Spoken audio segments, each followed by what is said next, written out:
because there's quite a bit of news in the last 24 hours to speak about. So let's get into the Tottenham update. And first of all, we're going to start off with a few bits that Frank has said in the press conference today. So first of all, up with Destiny Udogie.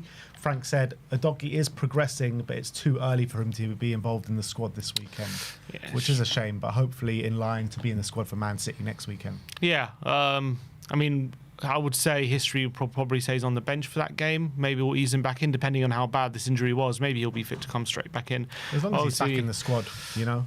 Yeah, that's the most important thing. And I think we saw in pre-season when he was playing, he was looking fantastic, wasn't he? And everyone was getting very excited.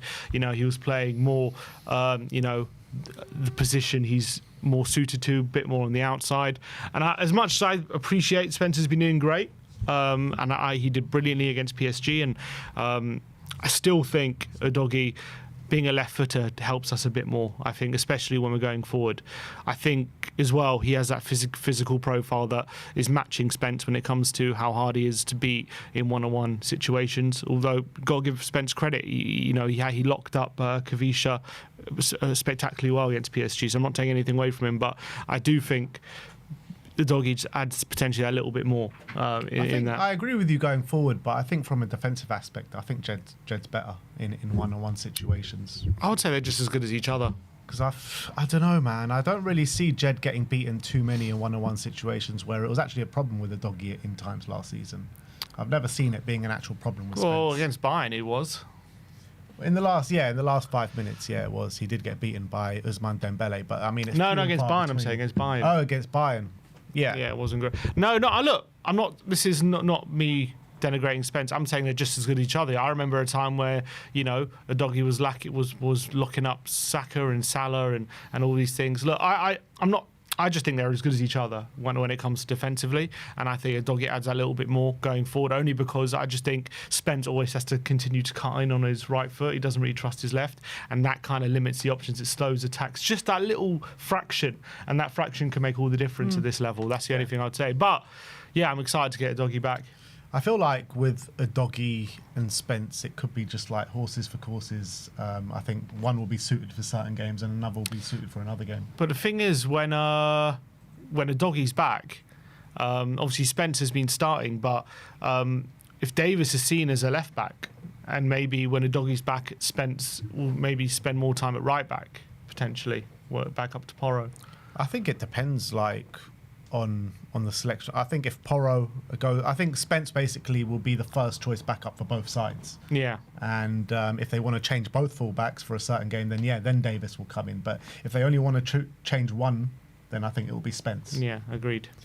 He's talking about Bissouma as well. Obviously, we know that he got left at home for the Super Cup, and he says, Bissouma was a situation, I addressed it, there was a consequence, and he'll be back in the squad tomorrow. A lot of people saying that, you know, Bissouma coming off the bench in the Super Cup would have done a lot better than potentially someone like Archie Gray. Don't disagree. Yeah, I don't disagree either, to be honest, but with him being back in the squad tomorrow, do you expect him to get on the pitch? No. Maybe off the bench. I don't think he's going to start, unless there's some real fitness issues. We know Paulinho had to go off near the end because he was running on empty. Bentancur go off as well for Bergvall? I can't remember now. Sarr went off. I think Bentancur, no, he took a penalty. So Bentancur stayed on. You know, it depends how much he wants to change. I don't expect him to start, but I think off the bench potentially, but I still think we know that Gray's definitely here for the long term, and the quicker we get him up to speed, I think it's going to be better for everyone. We know Bissouma is on borrowed time anyway, so I wouldn't be surprised if he comes off the bench, but I don't think it's going to be the first port of call. Yeah, I mean, it will be strange for him. If we're actively trying to sell him and we're saying there's no use for him in the squad, then we may as well just give those minutes to Gray. That's what I would do, but at the end of the day, he's part of the squad, and there's a couple of ways to look at it. You look for the long-term benefit of the team, which I know Frank will do, but obviously on game day, you'll look at what's right for the situation as well. And he thinks, okay, you know, let's say Paulinho picks up an injury or whatever, and he just needs that little bit more experience because I know we're 1-0 up going to the last few minutes, and we just want someone to shore things up, make sure we get the win. Maybe he turns to Bissouma. If we're 3-0 up and we're cruising, maybe he turns to Gray. Yeah, it'll be interesting to see. Well, we'll get into the predicted lineups and all that kind of stuff a bit later, but we'll be interested to see what kind of midfield three he is going to play and how far Bissouma is in the pecking order because of the three that we do pick. But in terms of a few contract situations that we're going to bring you now, first of all, Rodrigo Bentancur, the Bleacher Report reporting that Thomas Frank is pushing for Rodrigo Bentancur to be offered a new contract at Tottenham Hotspur. We heard a while back that they were locked in contract talks, Bentancur and Tottenham. Nothing has seemed to have materialised from that. And we just have heard nothing, which is quite surprising. And on the back of the performance out in Udine, I thought it was Bentancur's best performance before his injury. Yeah, for sure. And I'm a massive fan of his. We know what a good player he can be when he's at his best. And there are definitely signs that he's getting back to his best. I think there's also talk of him potentially being in the leadership group. With Frank putting together a new leadership group now with Bentancur, one of the more experienced heads in the dressing room. So I, for one, I welcome him signing a new contract. I think he's going to be a big player under Thomas Frank. And I think when he's at his best, at his physical best, we know technically he's a great player as well. There was a time where he was performing consistently as one of the best centre mids in the league for a short space of time under Conte. So we want to get him back to those levels. Yeah, it's just a strange one why we haven't heard any updates. We heard maybe if Romero leaves, maybe Bentancur's going to follow. We heard about rumours about Atletico Madrid. All of that is quieting down now. So it looks as though he's going to be here. But that contract, it just we heard ages ago. Someone said it was done, and we was just waiting for announcement, all these kind of things. But it hasn't really. Nothing's happened. Nothing's been official, so let's hope we get it all cleared up soon. Yeah, but one contract that has been signed, sealed and delivers is for Jed Spence. I don't think they've had official confirmation yet, or it's something everything but, I guess. Yeah, I think Romano, Paul O'Keefe all talking about it, saying Jed Spence has now signed a new deal at Tottenham Hotspur. Agreement was done weeks ago and is now signed, sealed and delivered. So basically, I don't know what the hold up is with the announcement from Spurs, but it is done. Second new contract in quick succession, isn't it? Because he signed one. Year, 2 in a year. Because I'm trying to remember when he signed it. Was it like October. November? No, October, November. Because he was basically set to leave. He then stayed, and then got a new contract very early on in the season, and then started playing games around December. So fair play to Jed. If I remember rightly, he went from like 15 to like 40 or something in the last one. In terms of wages. Yeah.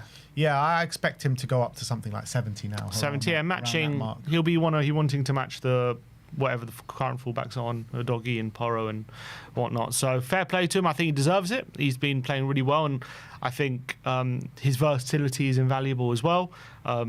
He's become a really good consistent fullback. I know he didn't maybe have the best end to last season, but I think the way he's come back into this team is mad to think about. A year ago, he had a 10 million euro release or 8.5 million euro release clause to Genoa. They didn't take it up, and now he's got 2 new contracts in a row, and he's a big part of our squad. So it's mad how things can change in the space of a year. The rise of Jed Spence, and I'm here for it, man. I think he's been phenomenal.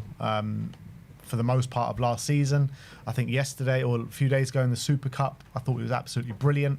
So, it's actually such a blessing that you can take out a Porro and you can take out an Udogie and not be too worried about who's coming in with Jed Spence. But he's also a reminder of players who you write off, and then maybe we either write players off too quickly, or you just got to be careful who you write off, because things can change very quickly in this sport. And Spence is an example of that. Yeah, particularly as Jed, because we're also excited when we signed him as well from on the back of those seasons for Nottingham Forest. And I think the managers, Conte specifically, just didn't give him the chance that his quality deserved. Yeah. All right, let's get into some transfer news, and it's one that you've all been waiting for. And that is on Savinho. And GE Globo, who is a Brazilian publication, broke last night that Spurs have had a €70 million bid rejected for Savinho. Negotiations are ongoing. Tottenham have promised that a new offer will soon arrive. Whilst negotiation is complex due to the high costs, all parties see the situation with good eyes.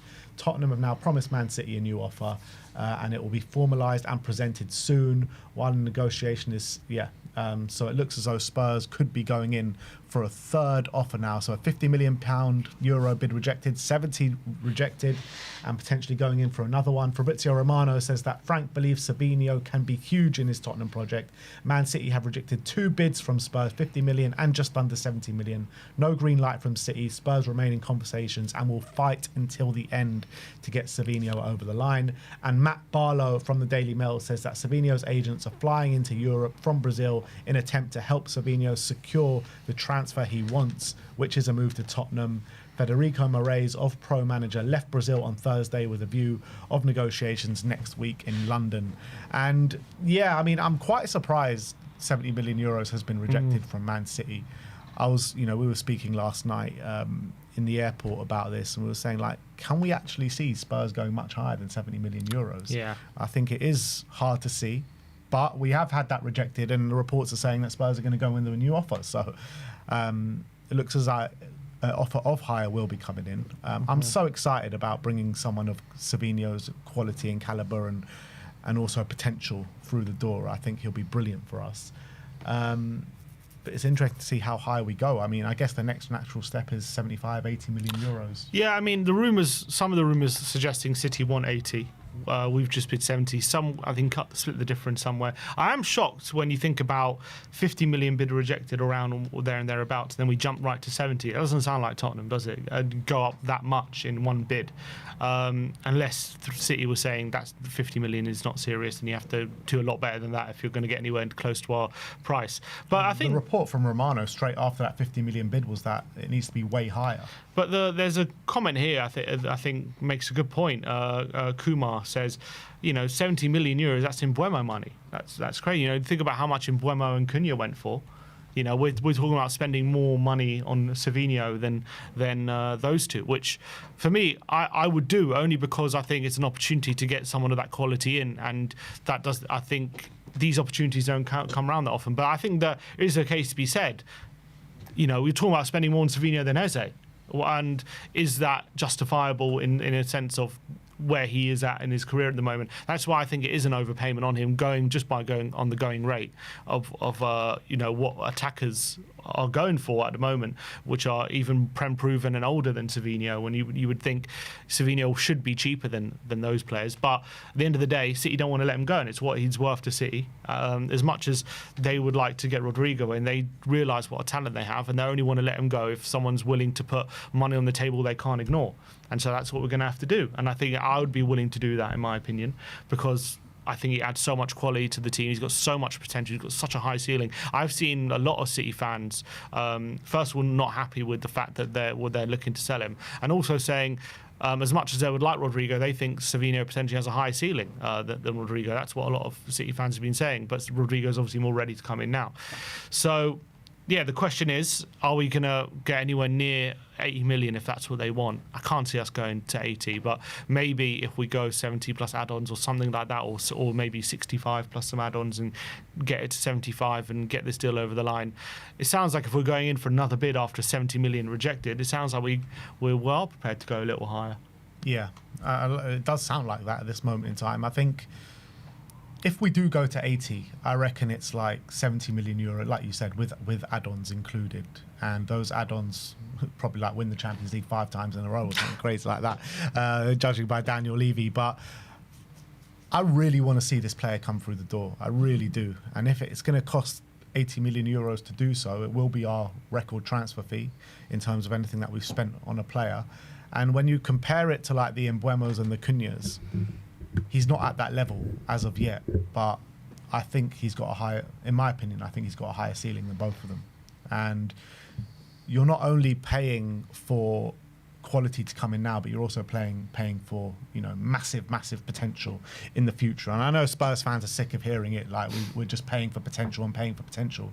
But it's not just potential, it's someone that can come in right now and he's going to be a starting role for us on the wing. So it's now and potential, and I think the potential side is just humongous. I really believe it's humongous. Yeah, I agree with you, and I think what you're getting now is a guy who, even if you just look at the stats, not only just the barefaced stats of assists. I think 11 assists in all 13 in all competitions last season.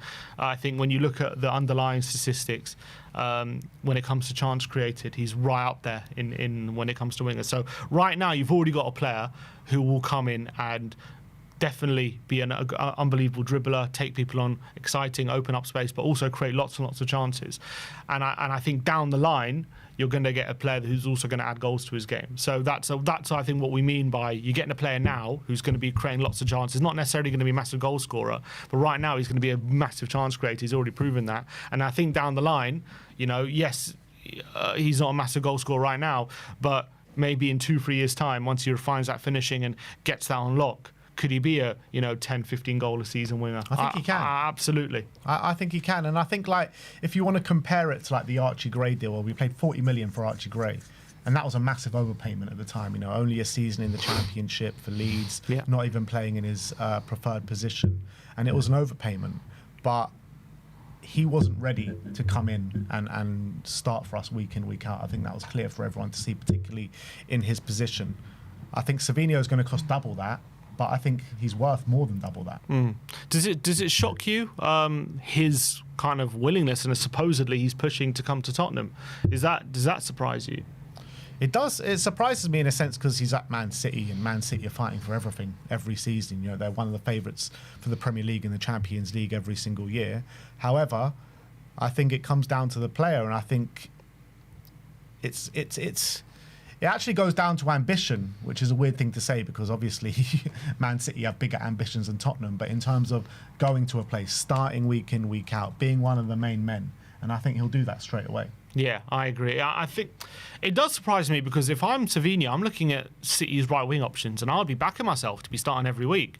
I know it's not like he wasn't playing at all. I mean, he played the equivalent of like 20, 90 minutes last season in terms of minutes.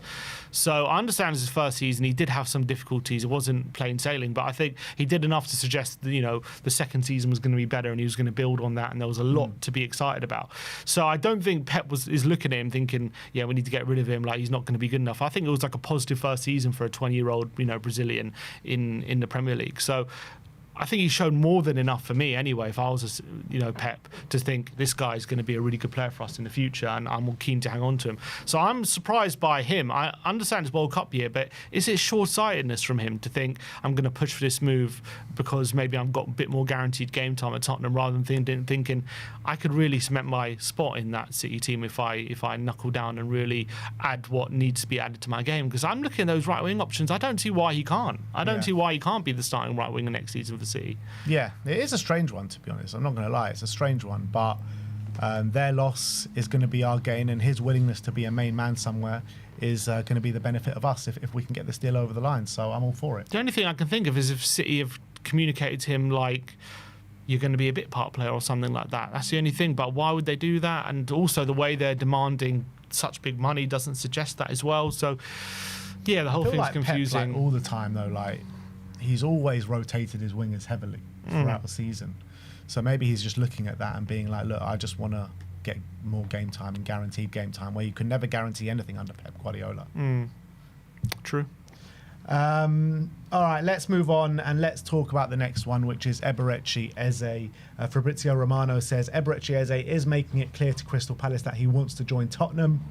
Spurs are now preparing their proposal to Palace with negotiations about to take place. Gary Jacobs says that Arsenal have downplayed their interest in Eberechi Eze in the past fortnight. Spurs are ready to approach Crystal Palace about signing the player. Matt Barlow from the Daily Mail says that Tottenham have not yet reached an agreement for Eberechi Eze, but they are inching ever so closer. And Ali Gold recently just did an update, and he says Tottenham are going to go try and tie up Eberechi Eze and Savinho in the days ahead to ensure major double dose of quality for Frank's squad and a much needed increase in the transfer spend of the sums splashed out by their rivals. Absolutely. And it's something that we've needed for a while. It's actually just mad to me to think that Spurs could potentially be spending 120 to 130 million this week. I still find it very hard to believe. And when I'm looking at these two deals, I know we've sent in bids for Savinho, but it just feels like the Eberechi one's a bit closer. Yeah, it seems that way, and it seems as though we want to get this deal done very quickly. Well, there are reports this release clause is running out today, but seems as though we don't want to activate it anyway, so I don't think it's relevant.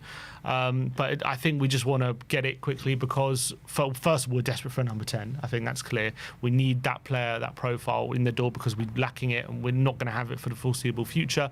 And obviously, we want to ward off any interest from Arsenal and other clubs who are looking to, pounce on this situation.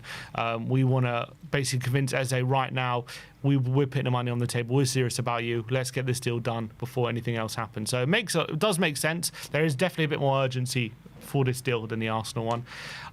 And I think for Eze himself, it would be a fantastic move.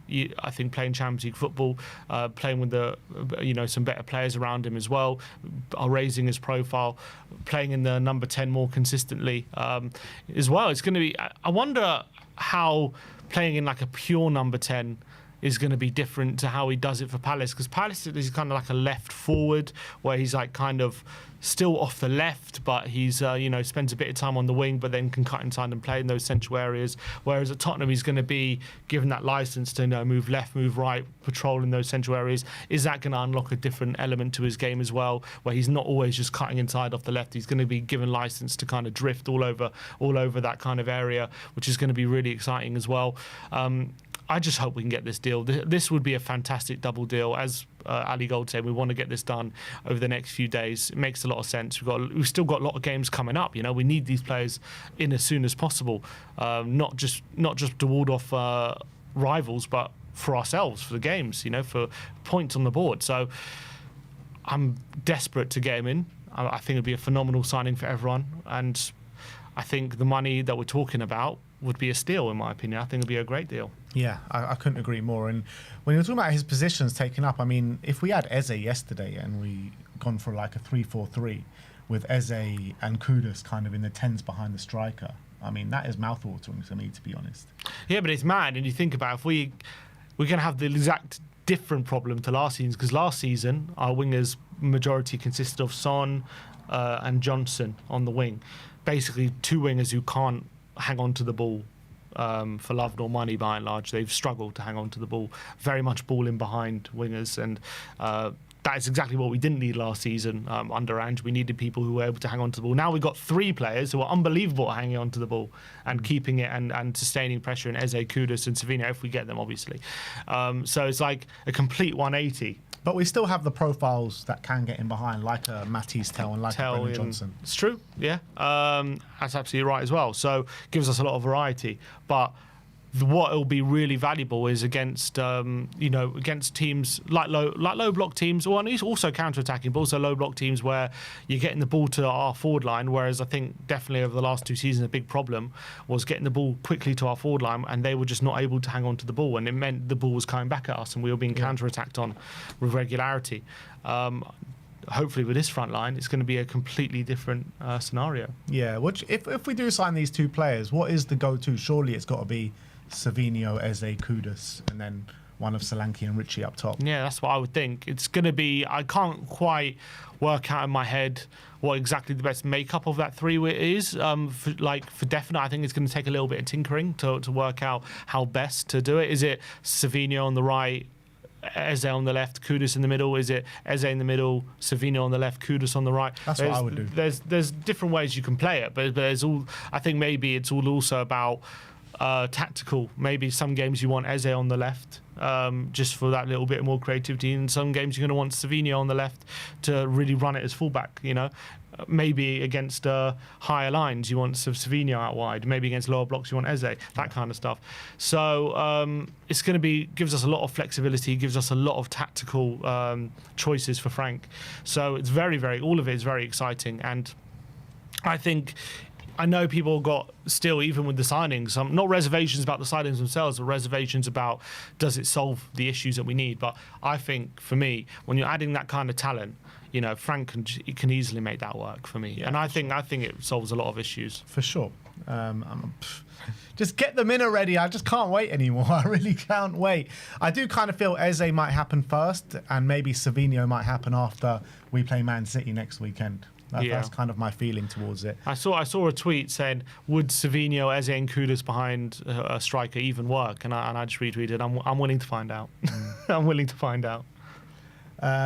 Next up, we're going to talk about Manor Solomon, as Dom Smith of the Standard say that Manor Solomon could leave Spurs either on loan or permanently this summer. Solomon would prefer to rejoin Leeds, but Leeds are also interested in Noah Okafor, and that could impact the deal for Solomon. Other clubs are also keen. Look, I think it'll be a great move for him to go back to Leeds, Premier League, Premier League season. Hopefully he can stay clear of injury. Obviously that hasn't happened already in pre-season. He's been injured throughout the course of pre-season. But yeah, I think with Spurs looking to bring in Savinho, with Odegaard and Tell already there, it doesn't look like there's a future here for Manor Solomon, and any money that we get in is completely pure profit because we got him on a free. Yeah, Frank actually spoke about him in his press conference. He was asked about if he's fully fit and stuff. He said he's kind of joined part training yesterday, so he's going to join team training in due course. But he was asked if he has a future. He did say, look, he's part of the, if he's in the squad, he's got a future, but it didn't sound like an answer that suggested he was certain about it, put it that way. I just think whatever Solomon would have done, even if he had a good pre-season, it's unlikely he was ever going to have a future here with the players we've already invested a lot of money in playing in his position. Unless we're going to trust him to be the guy who's taking a lot of minutes on the left, he's going to have to leave. And unfortunately, that's always going to be the case. And as you say, it's an opportunity to get pure profit and get some money we can reinvest. So I think that was always where it was really leading, unfortunately for him. But unfortunately for him as well, he's not done anything wrong, really. The only thing he's done wrong is not to be fit.